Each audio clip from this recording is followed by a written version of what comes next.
Mis padres me llevaron a juicio por robarle su fondo de jubilación, pero era mi beca universitaria. Nos dejó sin nada, gritó mi madre al juez. Cuando entregué la carta de la beca, tenía mi nombre. La sala del tribunal quedó en silencio. Soy Oliver, tengo 27 años, y hace poco pensé que mi vida estaba en orden. Conseguí un apartamento pequeño pero decente con mis ahorros y algo de suerte en el mercado inmobiliario. No es lujoso, pero es mío, y eso me hacía sentir que por fin tenía control. Hasta que mis padres, Penélope y Henry, me demandaron, diciendo que les robé su fondo de jubilación. Lo que pasó después me hizo ver que mi familia no era lo que creía. Todo empezó con una llamada de mi madre. Era un martes, estaba en casa revisando correos de trabajo cuando vi su nombre en mi celular. No hablábamos mucho, ellos siempre prefirieron a mi hermano menor, David, y yo aprendí a arreglármela solo. Pero esa llamada no fue para ponernos al día. Oliver, ¿cómo pudiste hacernos esto?, dijo Penélope, con voz temblorosa pero furiosa. Nos robaste nuestro fondo de jubilación. Todo lo que ahorramos para nuestra vejez se fue por tu culpa.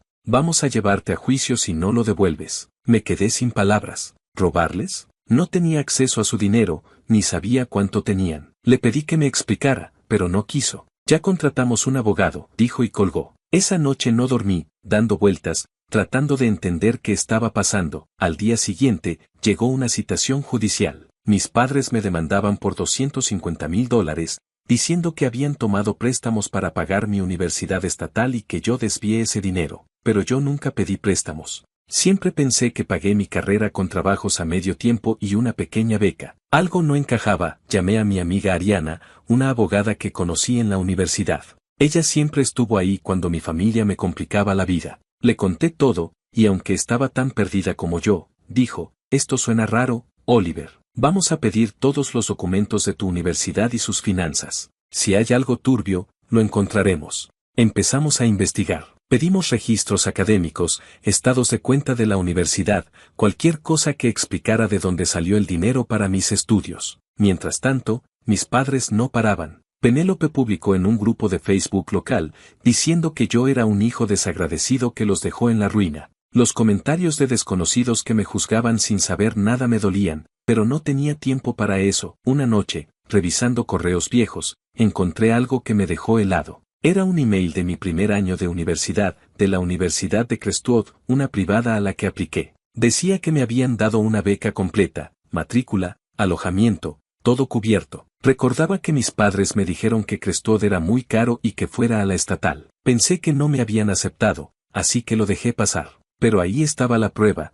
una beca con mi nombre. Se lo mostré a Ariana. ¿Por qué me hicieron ir a la estatal si tenía esta beca?, le dije. Ella me pidió que le mandara el correo y prometió investigar. También me sugirió revisar las redes de mi madre, que siempre estaba publicando cosas. Después de horas buscando, encontré un comentario suyo en un foro para padres, de hace 5 años. For de hace 5, $. Decía que había redestinado una beca mía para pagar la universidad privada de David y para invertir en unas acciones tecnológicas que eran una apuesta segura. Mi estómago se revolvió. No solo me mintieron, sino que usaron mi dinero y ahora me culpaban. Con eso, Ariana y yo armamos el caso. Ella confirmó con Crestwood que la beca era real, pero nunca la reclamé. En cambio, mis padres sacaron un préstamo estudiantil a mi nombre por $250,000, supuestamente para la estatal. Ese dinero nunca llegó a mí. Ariana pensó que lo usaron para la carrera de David y esas inversiones que, según descubrimos, se hundieron. La tensión con mi familia se puso peor. David me llamó, diciendo que estaba decepcionado de mí.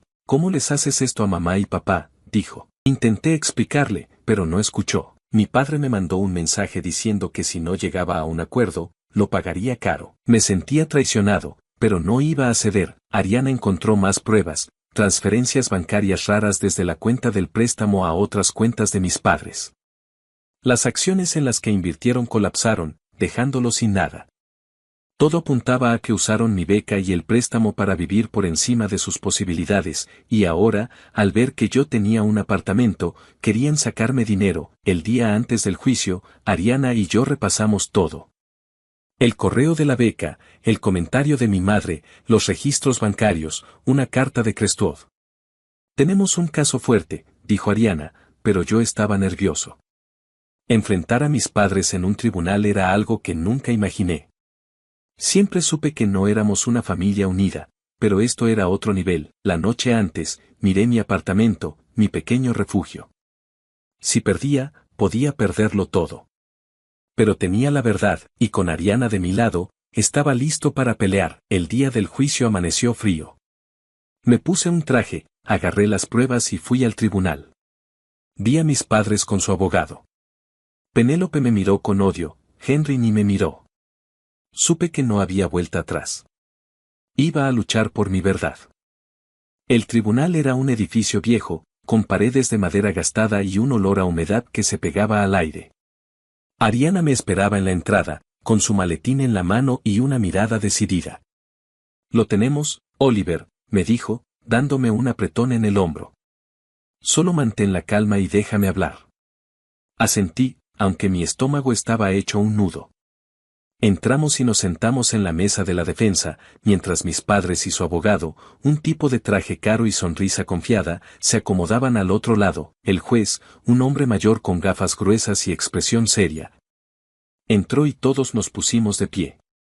La sala estaba casi vacía, salvo por un par de curiosos y un periodista local que tomaba notas. Cuando el juez dio inicio, el abogado de mis padres, un tal señor Bradley, se levantó y empezó con un discurso que me hizo hervir la sangre. Dijo que yo era un hijo ingrato que había manipulado a mis padres para que tomaran préstamos estudiantiles y luego desaparecí con el dinero, dejándolos en la ruina. Penélope asentía desde su asiento, limpiándose los ojos con un pañuelo como si estuviera en una telenovela. Henry seguía con la mirada fija en la mesa, inmóvil. Bradley mostró documentos que, según él, probaban que mis padres habían sacado un préstamo de $250,000 para mi universidad estatal. Habló de cómo habían sacrificado su futuro por mí, cómo confiaron en que yo los ayudaría en su vejez y cómo los traicioné al robar ese dinero. Cada palabra era como un golpe. Miré a Ariana, esperando que tuviera un plan. Ella me dio una mirada tranquilizadora y susurró, «Espera nuestro turno». Cuando le tocó hablar, Ariana se levantó con calma, pero su voz era firme. «Señoría, mi cliente, Oliver, no solo niega estas acusaciones, sino que tiene pruebas de que nunca pidió ni recibió ese dinero. De hecho, creemos que los demandantes han tergiversado los hechos para encubrir un fraude». La sala se quedó en silencio. El juez alzó una ceja, y hasta Bradley pareció desconcertado. Penélope dejó de fingir lágrimas y me lanzó una mirada que podría haber derretido acero. Ariana presentó el correo de la Universidad de Crestwood, proyectado en una pantalla para que todos lo vieran. Era claro, una beca completa con mi nombre, fechada 7 años atrás. Oliver nunca asistió a Crestwood, explicó Ariana. Sus padres lo convencieron de ir a una universidad estatal, diciéndole que no había otra opción.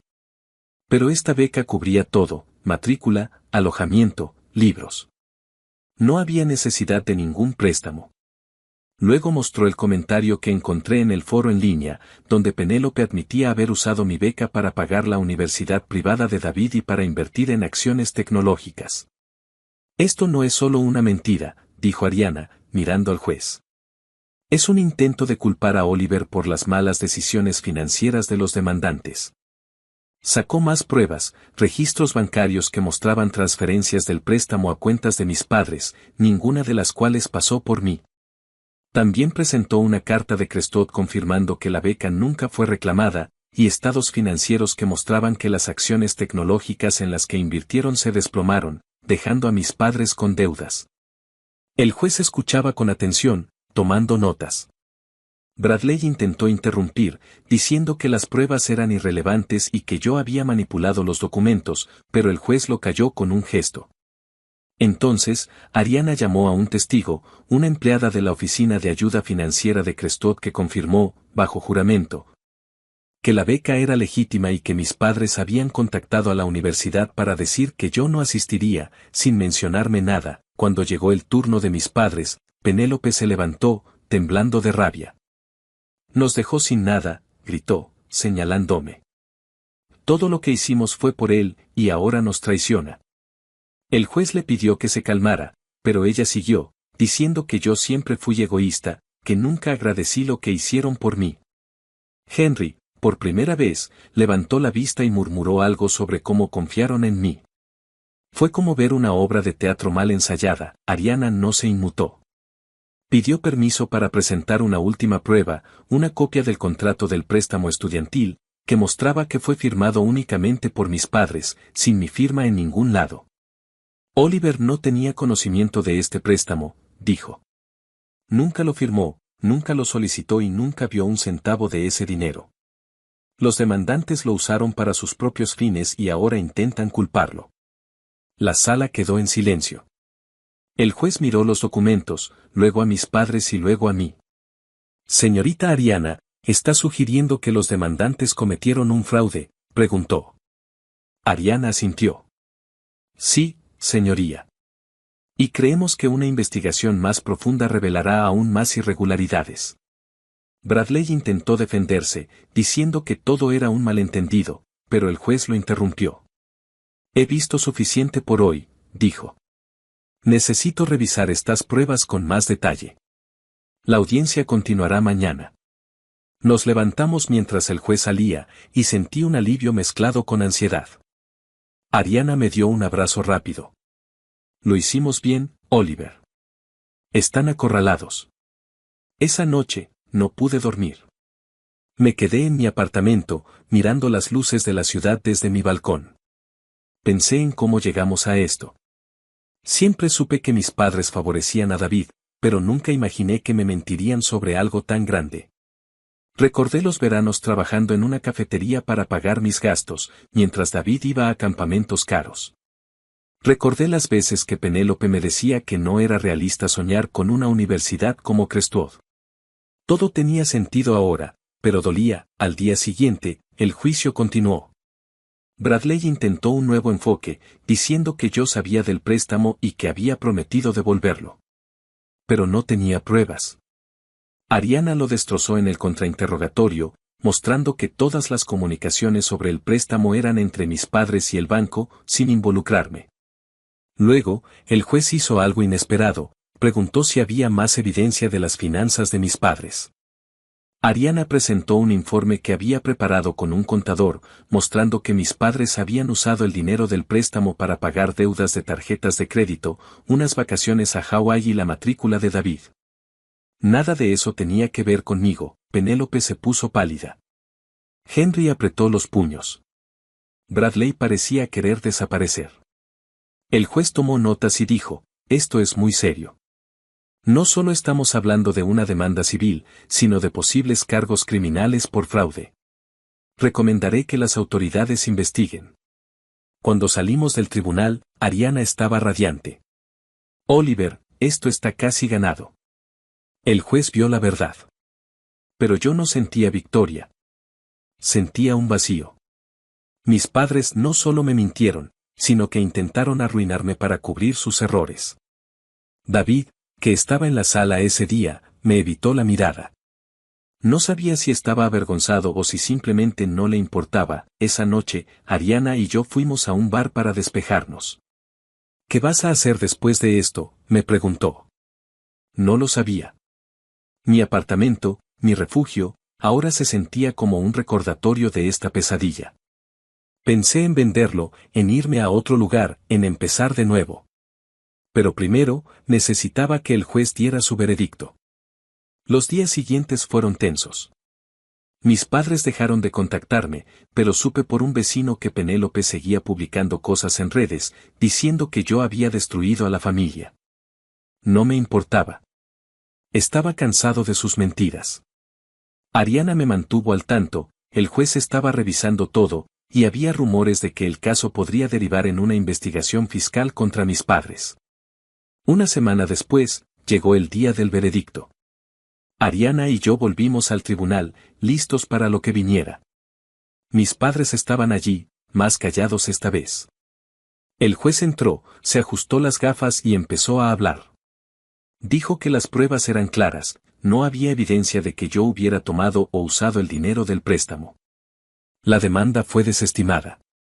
Luego, añadió algo que hizo que mi corazón diera un salto. Dadas las irregularidades en las finanzas de los demandantes, he recomendado una investigación por posible fraude fiscal y malversación. Esto será remitido a las autoridades competentes. Penélope dejó escapar un sollozo. Henry se quedó inmóvil. Bradley parecía querer salir corriendo. Yo solo miré a Ariana, que me dio una sonrisa de alivio. Habíamos ganado, pero no se sentía como una victoria. Era el fin de mi relación con mi familia, de una vida que nunca fue como pensé. Salí del tribunal con Ariana a mi lado. El aire frío me golpeó la cara, pero por primera vez en semanas, respiré hondo. ¿Y ahora qué?, me preguntó ella. No respondí de inmediato. Miré hacia el cielo gris, pensando en mi apartamento, en las mentiras, en la beca que nunca usé. Sabía que necesitaba un cambio, pero aún no estaba listo para decidir.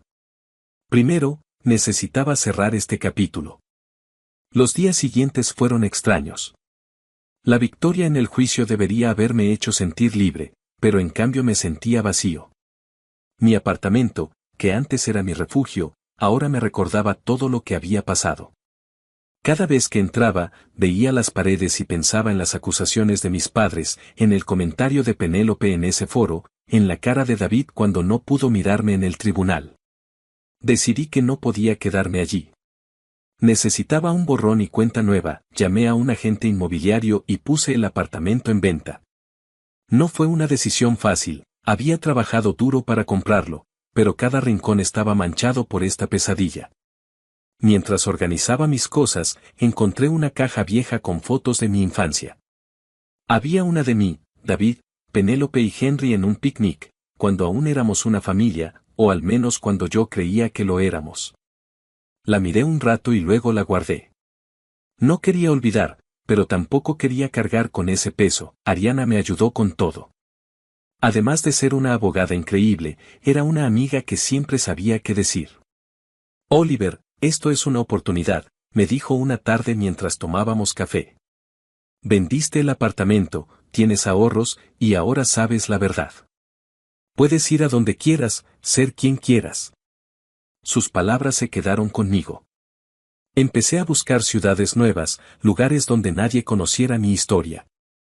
Pensé en Seattle, me gustaba la idea de la lluvia, los cafés y un lugar donde pudiera empezar de cero. Mientras tanto, las cosas con mi familia se desmoronaron por completo.